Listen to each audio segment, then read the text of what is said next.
ராஜாதி ராஜா, கர்த்தாதி கர்த்தா, சர்வலோகத்தின் ஆண்டவர், முழு உலகத்தின் கட்டுப்பாட்டுகளை வைத்திருக்கிறவர் சொல்லுகிறார், நான் சகலத்தை புதிதாக்குகிறேன். எதுக்கு பயப்படணும்?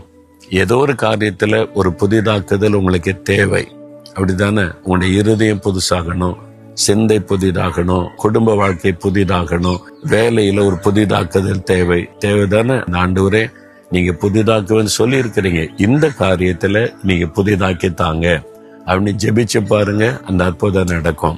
அதுக்குத்தான் ஒரு சிலுவையில தன்னை பலியாய் கொடுத்தா, அவர் ரத்தத்தை சிந்தினா நம்மை மீட்டெடுத்து எல்லாவற்றையும் புதிதாக்குவதற்கு.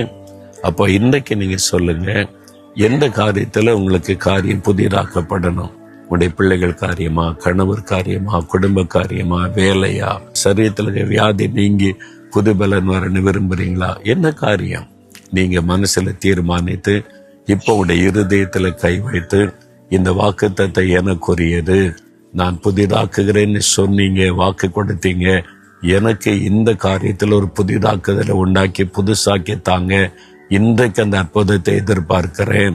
ஆண்டவரே அப்படி ஜெபிக்கிற இந்த மகனுக்காய் மகளுக்காக நானும் ஜெபிக்கிறேன். நீர் வாக்கு கொடுத்தபடி சகலத்தையும் புதிதாய் மாற்றி இவர்களை மகிழ பண்ணும். இந்த அற்புதம் அவருடைய வாழ்க்கையில இன்றைக்கே நடக்கட்டும். இயேசு கிறிஸ்துவின் நாமத்தில் ஜெபிக்கிறேன். ஆமேன், ஆமேன்.